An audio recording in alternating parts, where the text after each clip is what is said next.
اسی طرح ایک نمرود بھی ہے، جس نے خدائی کا دعویٰ بھی کیا اور غرور کا تکبر بھی،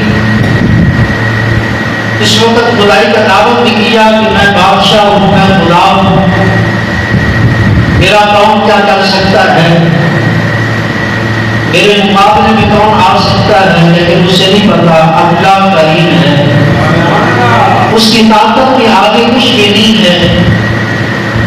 پھر دیکھیں اس کی موت کیسے ہوئی۔ اللہ جب مرواتا ہے مچھر سے اس کی موت ہوئی، جب اللہ سے ٹکر کی موت کا سبب کیا بنا، مچھر سے موت ہو رہی ہے۔ برادران محترم، پچھلے جمعہ مبارک کو سبق ہم نے جہاں پہ چھوڑا تھا وہی سے آگے سبق شروع کرتے ہیں کہ اللہ کے پیارے خلیل حضرت ابراہیم خلیل اللہ علیہ نبینا علیہ السلام، حضرت سارہ خاتون اور حضرت حاجرہ خاتون رضی اللہ تعالیٰ عنہما جس وقت ملک شام کے اندر پہنچے تو حضرت سارہ خاتون نے حضرت حاجرہ جو خزین کے بادشاہ نے آمدی تھی، یہ بھی پاک ہے، اس کا دامن بھی پاک ہے، جیسے سیدہ سارہ پاک آپ پاک ہو اسی طرح حضرت حاجرہ پاک بھی پاک ہے اور ان کا دامن بھی ایسے ہی پاک ہے۔ پچھلے جمعہ مبارک کی میں نے تفصیلات عرض کی تھی، اب تھوڑا سا سبق کو آگے بڑھاتے ہوئے ایسے پاک ہے جیسے میں نے غلط ارادے سے آپ کی طرف ہاتھ بڑھایا اور میرا ہاتھ خل ہو گیا اور مجھے زمین نے پکڑ لیا، اسی طرح حضرت حاجرہ بھی پاک ہے، جب میں نے ارادہ کیا تو میرا ہاتھ شل ہو جاتا تھا، میرا بازو شل ہو جاتا تھا، اس لیے یہ بھی پاک ہے۔ تو حضرت سیدہ طیبہ طاہرہ حضرت سیدہ سارہ خاتون رضی اللہ تعالیٰ عنہا حضرت ابراہیم کی بارگاہ میں جس وقت حضرت حاجرہ پاک کو دیا کہ آپ ان سے بھی نکاح فرما لیں، جب آپ کا نکاح ہو گیا تو اس سے ایک روایت میں یہ بھی آتا ہے جب نکاح ہوا پھر آپ نے اللہ کی بارگاہ میں دعا کی، رب ہب لی من الصالحین، پیاری اللہ پاک مجھے نیک اور صالح بیٹا عطا فرما۔ اور اس سے پہلے یہ بھی تاریخ میں آتا ہے کہ اللہ نے حکم فرمایا کہ میرے پیارے پیغمبر اب ایک بار پھر نمرود کے پاس جائیں اور انہیں دعوت کی تبلیغ دیں، وہ مانتی ہیں یا نہیں مانتے۔ جب آپ دوبارہ پھر دعوت دی، اس نے کہا میں نہیں مانتا، میں خود خدا ہوں، تیرے خدا کو میں کیسے مانوں؟ نہیں تو پھر ایسے کرتی ہے تیرے خدا کو بھی نعوذ باللہ من ذالک میں قتل کر دیتا ہوں۔ اور قصص الانبیاء میں یہاں تک مولانا استاد لکھا ہے کہ جو پہلے جمعہ ابتدائی سبق میں نے عرض کیا تھا کہ اس نے آسمان کی طرف اپنے نجومیوں کو بلا کر وہ تیر چلایا، وہ تیر سے خون لگا، واپس آیا، مچھلی ذبح ہوئی۔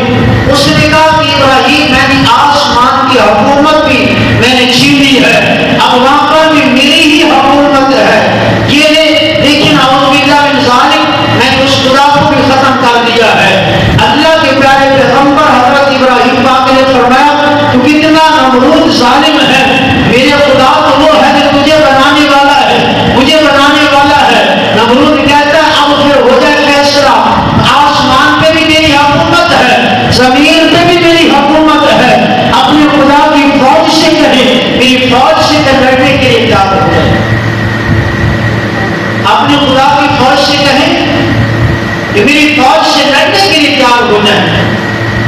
اس نے مشرق سے مغرب، شمال سے جنوب 9 کوس دور تک کا کراتا ہے، اس نے اپنی فوج کو اکٹھا کیا، جہاں تک نظر جاتی ہے نمرود کی فوج ہی فوج ہے۔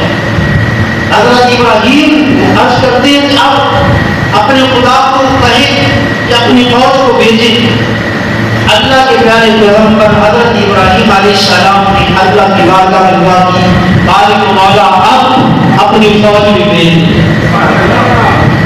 اب یہ رکنے کے لیے تیار نہیں ہے، ماننے کے لیے تیار نہیں ہے، یا اللہ اب فوج بھیج دے۔ اللہ کا پیغام آیا، جبریل امین حاضر ہوئے، عرض کرتے ہیں اے اللہ کے پیارے پیغمبر، اللہ پوچھتا ہے کون سی فوج بھیجوں؟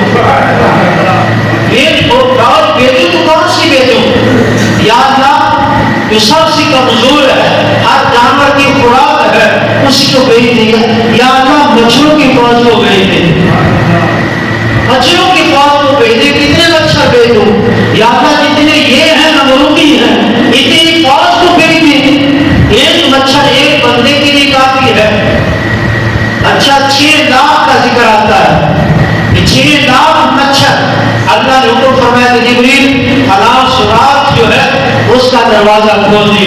اب وہ دروازہ کھولا دیا، 6 لاکھ مچھر، ادھر 6 لاکھ نمرودی فوج ہے۔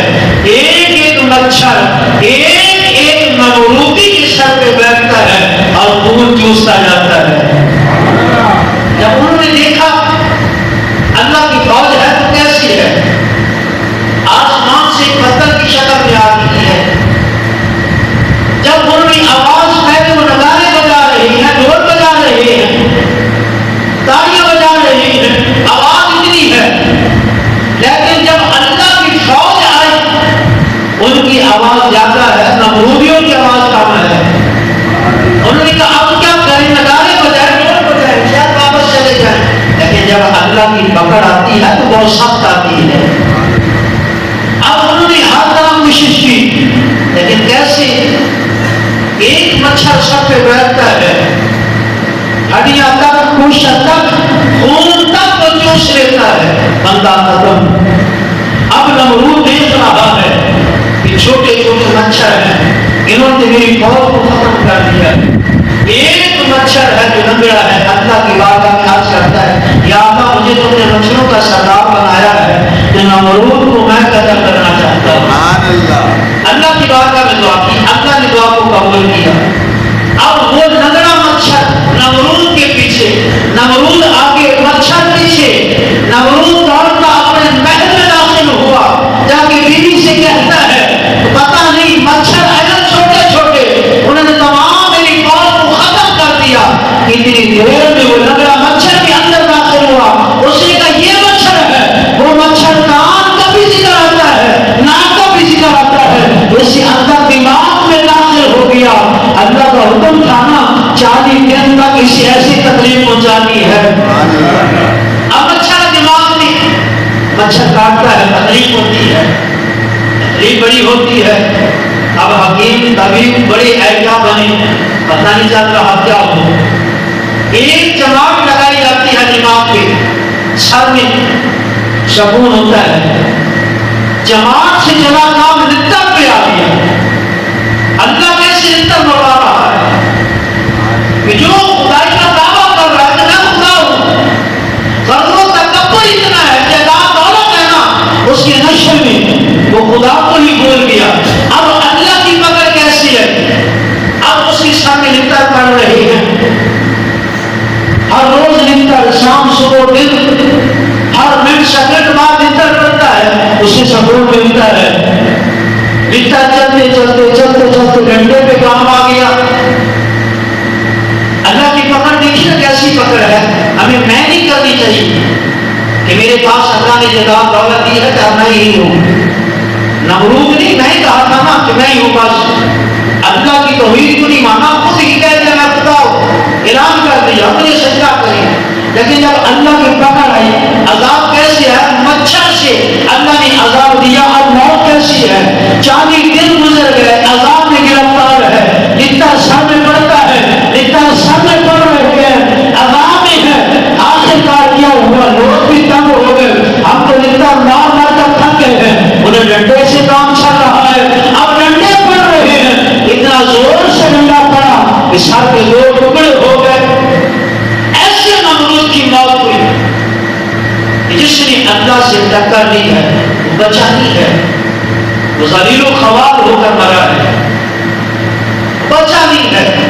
ہاں اس نے عاجزی کی، انکساری کی، اللہ کی توحید کو مانا، کریم آقا صلی اللہ علیہ وسلم کی رسالت اور ہر حکم کو مانا، سرکار کی ہر سنت پہ عمل کیا، عاجزی اور انکساری کے ساتھ رہا، فرمایا دنیا میں بھی کامیاب ہے وہ آخرت میں بھی کامیاب ہوگا۔